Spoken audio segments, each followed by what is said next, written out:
यहाँ पे एक नई चीज है, दैट इज गेट एनालिसिस। अभी केतन अग्रवाल वाला वो डेथ केस अभी इसको क्यों लिख रहे हैं, क्योंकि जो सिया गोयल है और दूसरा चेतन है, ये अभी अक्यूज है। अक्यूज का मतलब होता है इनके ऊपर इन्वेस्टिगेशन तो चल रही है, इनसे पूछताछ चले जा रही है, पर अभी के लिए वो उनका क्राइम पूरी तरह से प्रूफ नहीं हुआ है, तो इस वजह से इनके लिए जो टर्म यूज हो रही है दैट इज अक्यूज। एक बार क्राइम अगर प्रूफ हो जाएगा तो डेथ की जगह पे आ जाएगा मर्डर केस, और अक्यूज की जगह पे आ जाएगा कन्विक्ट। कन्विक्ट मतलब उन्होंने क्राइम ये कमिट किया था। तो सबसे पहले तो जो पुणे कोर्ट है, उन्होंने जो कस्टडी है सिया गोयल और चेतन चौधरी की, दोनों ही अक्यूज हैं। केतन अग्रवाल का जो अभी मर्डर हुआ यहाँ पे, अब देखो डेथ एंड मर्डर वैसा वर्षा यूज होगा न्यूज़पेपर के अंदर।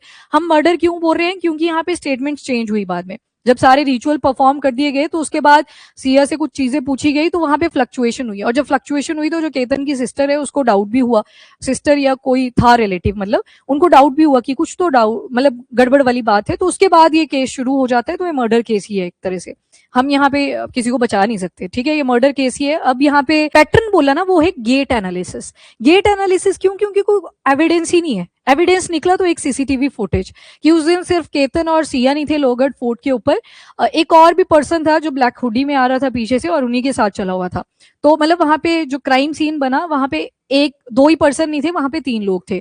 अब वो जो ब्लैक हुडी वाला पर्सन था ना, सीसीटीवी फुटेज जब देखा गया तो उसका गेट पैटर्न एनालाइज करा। गेट का मतलब होता है आपका चलने का तरीका, आप चलते कैसे हो, दौड़ते कैसे हो। जैसे मैं बोलूं सलमान खान चलते हुए, सोचो कैसे चलता है वो, सोच लिया सभी ने, कहीं तो पूरा ट्राई भी करते हैं मैं भी वैसे ही चल लूं, तो दैट इज गेट पैटर्न, ठीक है। चलने का एक तरीका होता है, कहीं पैर बिल्कुल सीधा रखते हैं, कहीं ऐसे फैला के रखते हैं, कहीं बिल्कुल ऐसे एलिगेंट वॉक भी करते हैं, डिफरेंट होता है सभी का, तो that is gait analysis. Different कितना होता है, इसको आप एज अ कोरोबोरेटिव एविडेंस की फॉर्म में नहीं यूज कर सकते। यस, ये ना दूसरा कोई एविडेंस हमें मिला हुआ है, उसके लिए हम कंपेयर करने के लिए यूज कर सकते हैं, जो आपने टर्म बोली कंपैरिजन। एंड ये हार्ड एविडेंस नहीं है कि मतलब ये प्रूफ ही कर देगा कि ये उस टाइम पे क्राइम सीन पे इन्वॉल्व था। डन। तो कोरोबोरेटिव एविडेंस, तो मतलब ये कॉन्क्लूसिव एविडेंस भी नहीं है, मतलब लास्ट में जब आप कंक्लूड करेंगे आपको बाकी के एविडेंस भी देखने पड़ेंगे, अब इसके बेसिस पे अपना कंक्लूजन नहीं निकाल सकते। अब इसमें जो पूरी मोडस ऑपेरेंडाई होगी वो कैसे चलेगी, तो उसके लिए पहले गेट एनालिसिस एक बार देख लो। गेट एनालिसिस का मतलब होता है साइंटिफिक स्टडी करी जाती है कि कोई पर्सन कैसे चलता है या कैसे दौड़ता है। तो दोनों चीजें आगे, मेनली वॉक के ऊपर फोकस करते हैं। वॉकिंग रनिंग के टाइम पे ऐसा नहीं होता सिर्फ पैर चल रहे होते हैं या टांगे चल रही होती हैं, एक बड़ा कोऑर्डिनेशन हमारी बॉडी में बना होता है। मसल, बोन्स, नर्वस सिस्टम, सारी चीजें इन्वॉल्व है। नर्वस सिस्टम में ब्रेन भी इन्वॉल्व है, स्पाइनल कॉर्ड भी इन्वॉल्व है, और तब जाके हमारे पैरों की मूवमेंट हो रही है। जब आप सुबह उठते हो, चलते हो, तो ब्रेन से दिमाग से मैसेज आता है ना, एक आता है सो जा थोड़ी देर और स्नूज बटन ऑन कर दे, एक मैसेज आता है नहीं भाई उठ जा। तो जैसे उठे आप तो आपने चलना शुरू करा, तो वहां पे ब्रेन का रोल भी आया, स्पाइनल कॉर्ड नर्व्स के साथ जुड़ी हुई थी तो पैरों का रोल भी आया, बोन्स का रोल भी आया, मसल का रोल भी आया। अब ये जो सारी स्टडी है ये गेट के अंदर स्टडी करी जाती है। अब जैसे गेट एनालिसिस, यहाँ पे ध्यान से देखना, ये टर्म्स अब थोड़ी सी आपको पढ़नी पड़ेंगी, वैसे ये फोरेंसिक पॉइंट ऑफ व्यू से ज्यादा इंपॉर्टेंट है, पर सिंस अब केस में बोल दिया है कि गेट एनालिसिस करी जाएगी, तो गेट एनालिसिस मतलब वो जो ब्लैक हुडी वाला लड़का चल रहा था पीछे पीछे, उसका गेट पैटर्न, और यहाँ पे जो अक्यूज है चेतन, उसका गेट पैटर्न, दोनों को रिजेंबल किया जाएगा। अब यहाँ पे एक दिक्कत वाली बात क्या होती है, अब उसको पता है कि मेरे चलने का तरीका यहाँ पे एनालाइज किया जाएगा, वो लड़खड़ाएगा, मतलब ट्राई करी जाएगी कि मैं किसी और तरीके से चलूं। ये होता है हर क्राइम के अंदर, ये एक चीज रहती है कि आप डेलिब्रेट करने की ट्राई करते हो उस टाइम पे, मतलब ये वाला पैटर्न ये तो शायद इससे पता लग जाए, पर जब वो लड़खड़ाएंगे तो सारे भी एक्सपर्ट नहीं होते इन चीजों के अंदर, तो वहां पे दिखेगा ये लड़खड़ाया, तो वहां से भी कैच हो जाती हैं चीजें। तो ये सारी चीजों को अब कलेक्ट किया जाएगा। तो उसके लिए याद रखना, गेट एनालिसिस के दौरान जो डॉक्टर हैं या फोरेंसिक एनालिस्ट होते हैं वो क्या क्या चीजों को मेजर करते हैं। अब यहाँ पे डॉक्टर क्यों लिखा हुआ है पहले, क्योंकि कुछ डिजीज होती हैं जहां पे गेट एनालिसिस देखी जाती है। For example Parkinson disease, Parkinson disease में क्या होता है, हमारा ब्रेन है, ये फ्रंट वाले को फोर ब्रेन बोलते हैं, बीच वाले को मिड बोल देते हैं, पीछे वाले को हाइंड बोल देते हैं, ठीक है। अब ये जो मिड ब्रेन होता है ना, इसके अंदर डोपामिन रिलीज होता रहता है। अब डोपामिन जब रिलीज होना बंद हो जाता है तो कई बार उससे पार्किंसन डिजीज हो जाती है। पार्किंसन के जो पेशेंट्स होते हैं उनको अगर आप नोट करें तो आप चलते हो ऐसे बाजू हिला हिला के, वो ना ऐसे बिल्कुल सीधे चलते हैं। अगर बिल्कुल सीधे चल रहे हैं तो मतलब उनका मसल जो है वो स्टिफ हो चुका है। तो इसी वजह से क्या बोला, यहाँ पे डॉक्टर टर्म यूज कर ली कि डॉक्टर्स भी चेक करते हैं गेट एनालिसिस को, पर वो किसी बीमारी को आइडेंटिफाई करने के लिए। जैसे पार्किंसन में बाजुओं के जो मसल थे, फिंगर्स के जो मसल थे वो स्टिफ कर गए थे, तो यहाँ पे फिजियोथेरेपी वगैरह देनी पड़ती है उनको रेगुलर, ताकि मूवमेंट वगैरह ठीक रहे। तो वहां पे भी हम क्या देख रहे हैं, गेट एनालिसिस देखी जाती है। और जो वॉक करते हो आपके हाथ भी इन्वॉल्व रहते हैं, ऐसे होता है ना जब चलते हो आप लेफ्ट राइट है ना। और जब लेफ्ट राइट एक्चुअल में परेड में करवाते हैं आप कंफ्यूज हो जाते हो, अदरवाइज वैसे ही चलता है कि अगर राइट वाली टांग आगे जा रही है तो लेफ्ट वाला ऑटोमेटिकली हाथ आगे आएगा, और जब कॉन्शियसली करने की ट्राई करते हो लेफ्ट ही टांग आगे जा रही है, लेफ्ट ही बाजू आगे आ रही होती है। तो मतलब सारी चीजें कोऑर्डिनेशन में चलती हैं। सबसे पहले स्टेप की लेंथ, जब स्टेप लेंथ आप देखोगे तो ये वाला आएगा, मतलब आपका एक राइट पैर एक लेफ्ट पैर, दोनों पैर आगे, आपने चलना शुरू करा राइट एंड लेफ्ट, वो आपका पहला स्टेप काउंट होगा, ठीक है। अगर आपने लेफ्ट पैर से चला तो उसको बोलेंगे लेफ्ट स्टेप, अगर राइट से आपने चला तो उसको बोलेंगे राइट स्टेप। तो ये मूव करके आप देख लेना, इजी है, बस आपको याद करनी पड़ेंगी टर्म्स अब। एंड दूसरा आता है स्ट्राइड लेंथ। स्ट्राइड लेंथ का मतलब होता है आपने चलना शुरू करा राइट से, आपका लेफ्ट रुका हुआ था, अब दोबारा से आपका ये पूरा स्ट्राइड कब कंप्लीट होगा, जब आपने दोनों पैर मूव कर लिए।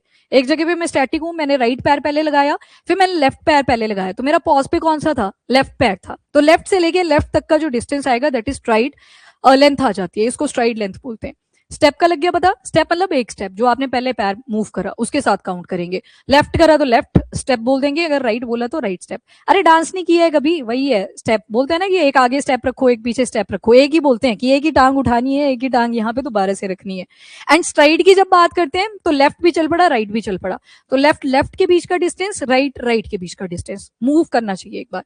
इसके बाद वॉकिंग की स्पीड भी देखी जाती है, balance, joint movement, muscle activity and foot के ऊपर प्रेशर कितना दिया। कहीं बड़ा जोर से पैर रखते हैं, जोर जोर से चलते हैं, कहीं बहुत ही धीमा पैर रखते हैं, वो बिल्ली की तरह बिल्ली करती है ना, इसे धीरे से आती है, जो कि अच्छी एक्ट भी होती है, आराम से चलना चाहिए। मेरा एक फुट प्रेशर ना एक में बहुत जोर से लगता है, और जब मैं आती हूँ तो सबको पता लग जाता है घर पे कि आ गई वो, जोर जोर से धम धम धम ऐसी आवाज आती है। बाकियों का जो फुट स्टेप है वो बहुत नॉर्मल से है, आराम से आते हैं वो। हाँ बस वही वही जैसे घोड़े नहीं दौड़ते, बस वैसे वाला सिनारियो बनता है। एक स्टांस विड्थ होती है, स्टांस विड्थ जैसे मैंने बोला कहीं पैर बिल्कुल ऐसे नॉर्मल रखते हैं पर कहीं चौड़ा भी रखते हैं, तो कितनी चौड़ाई है दोनों पैरों के बीच में, that is stance length.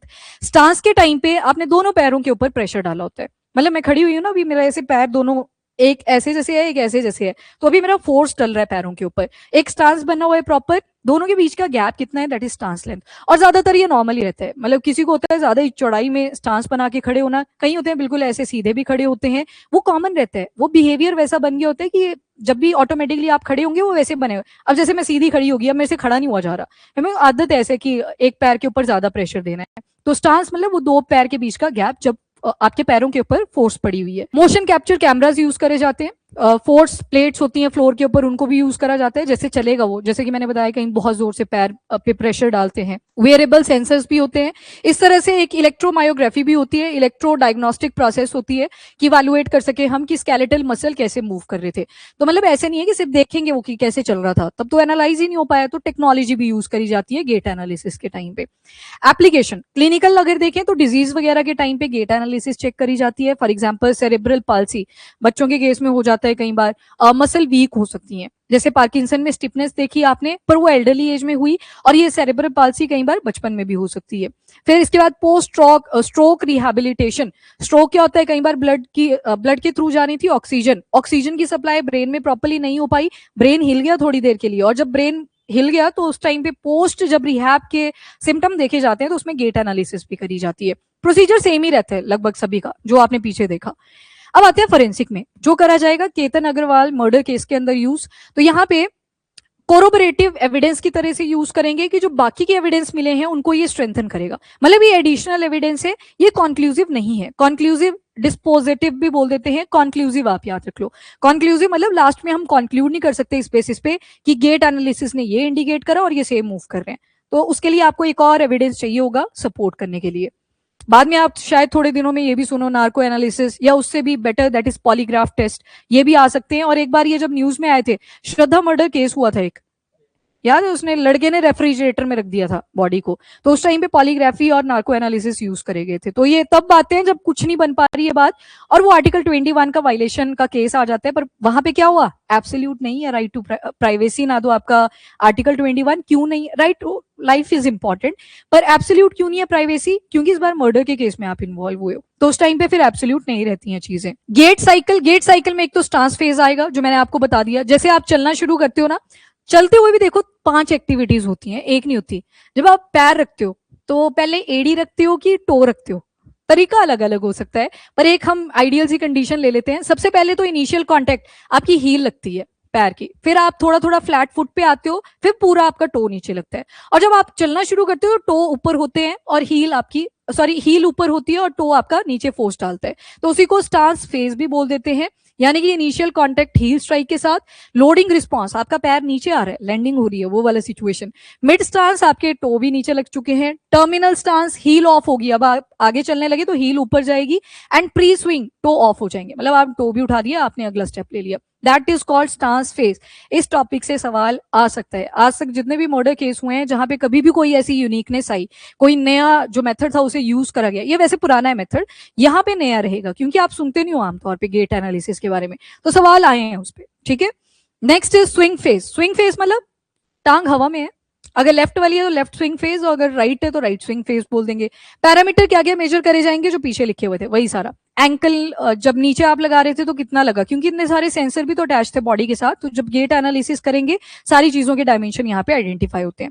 And forensic gait analysis की यही इंपॉर्टेंस होती है, कई बार हमें सीसीटीवी में से कोई फुटेज मिल जाती है और उस फुटेज को कंपेयर करने के लिए सेम क्राइम सीन फिर से डेवलप करा जाता है कि एक्चुअल में ये कैसे हुआ होगा। तो मतलब अब यहाँ पे होगा क्या सिनारियो, मैं यहाँ पे दिखा देती हूँ। चेतन चौधरी दोबारा से सेम हुडी पहनेंगे, लोगढ़ फोर्ट पे वैसे ही वॉक करेंगे जैसे उस दिन जा रहे थे, और फिर एनालाइज किया जाएगा। अब जब एनालाइज, अब सीसीटीवी फुटेज में ना कई बार क्या होता है, कैमरा बढ़िया या बुरी क्वालिटी का भी हो सकता है। एक कैमरा 250 हर्ट्ज का है, दूसरा कैमरा 25 हर्ट्ज का है, ऑब्वियस सी बात है दूसरे वाली कैटेगरी में जो क्वालिटी है वो उतनी अच्छी नहीं आएगी, तभी तो कई बार ब्लर्स आता है, कैमरा के ऊपर भी डिपेंड करता है। तो ये सारी चीजें दोबारा से चेक करी जाएंगी। तो ये जो केस यहाँ पे मेंशन है ये वही है जो मैंने आपको पीछे समझाया, दोबारा से क्राइम सीन को वैसे क्रिएट करा जाएगा। अब डिपेंड करेगा जब वो वॉक करेंगे तो क्या वो लड़खड़ाएंगे या नॉर्मल चलेंगे जैसे चलते हैं, तो वहां से फिर गेट एनालिसिस को कंपेयर किया जाएगा। फिर आगे की जो अपडेट्स हैं वो बाद में आएंगी। ये देख लो, ये एग्जांपल दिए हुए हैं। बाकी गेट जो होता है इसमें ह्यूमन फैक्टर में और क्या क्या चीजें रहती हैं, तो जो गेट का पैटर्न है वो थोड़ा चेंज करता है, एज के हिसाब से चेंज हो जाता है। जैसे आप युवा अवस्था में होते हो तो बड़े एक्टिव होते हो, पर जैसे जैसे उम्र बढ़ती है आपका जो चलने का तरीका है वो स्लो हो जाता है, और उतना स्ट्राइड लेंथ भी नहीं रहता जितना पहले हुआ करता था, या स्टेप भी उतना नहीं रहता। इसके बाद जो जेंडर है, जेंडर भी मेल और फीमेल के कंपैरिजन में, मेल चलते हैं ऐसे पूरे टांगे बुछाड़ बुछाड़ के, है ना, पर लड़कियों को देखें थोड़ा सा नॉर्मल चलती है। उसके बाद हाइट भी मैटर करती है, जिनकी ज्यादा हाइट होती है, बोले कि जिसकी हाइट लंबी होती है उसका भी फायदा है पर लॉस भी होते हैं, तो हाइट भी मैटर करती है यहाँ पे आपकी गेट एनालिसिस को डिसाइड करने के लिए। बॉडी मास, कोई पतला है कोई मोटा है, ऑब्वियस सी बात है, एक जगह पे जो फुट पे प्रेशर है वो ज्यादा आएगा, एक जगह पे हल्का रहेगा, नॉर्मल रहेगा, वो भी मैटर करता है। और एक दिक्कत जो गेट एनालिसिस में आती है कि क्राइम को हुए टाइम हो चुका है, अब पता नहीं कैसे रिजल्ट आएंगे, तो इसी वजह से इसको कोरोबोरेटिव एविडेंस की फॉर्म में यूज करा जाता है कि दूसरे जो एविडेंस है उन्हीं को एडिशनल एविडेंस ऐड कर देते हैं कि वो स्ट्रेंथन कर सके। और ये ना डिस्पोजिटिव एविडेंस नहीं है, डिस्पोजिटिव मतलब वही है कि कॉन्क्लूसिव नहीं है, ठीक है, इसको लास्ट में आप यूज नहीं करेंगे। एंड बाकी और क्या क्या इंडिपेंडेंट एविडेंसेस हो सकते हैं, एक डीएनए हो सकता है, फिंगरप्रिंट हो सकता है, कोई विटनेस अगर टेस्टिमनी दे दे, लोकेशन डाटा हो सकता है, और अदर फॉरेंसिक फाइंडिंग। अब इस केस में दिक्कत ये है कि प्रेजेंट थी, वो दोनों ही वहां पे प्रेजेंट थे, तीसरा सीसीटीवी में आया, ठीक है। और जो एविडेंस की बात करें, ये वाले जो लिखे हुए हैं यहाँ पे, टेस्टिमनी कोई नहीं है आसपास के एरिया में, डीएनए कुछ नहीं मिला, फिंगरप्रिंट का भी कोई एविडेंस नहीं है। अगर फिंगरप्रिंट मिल भी जाएगा वो बोलेंगे ये हाथ पकड़ के चले हुए थे, बन गए ना वहां पे, पर अब तो रिचुअली हो गया ना इनके सारे जो केतन अग्रवाल हैं। देन फोरेंसिक फाइंडिंग और क्या क्या चीजें मिल सकती हैं, उन सारी चीजों को एनालाइज करेंगे।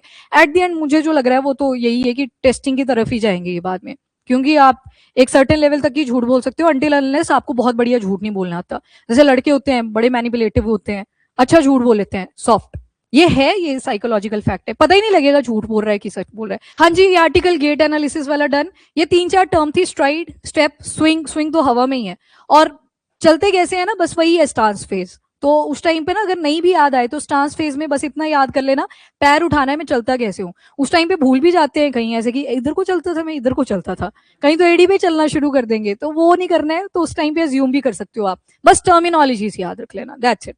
क्योंकि ये आर्टिकल दोबारा से नहीं आएगा, ये आ गया एक बार, और ऐसे यूनिक वाले आर्टिकल आपसे पूछ लिए जाते हैं कई बार। आज के लिए इतना ही।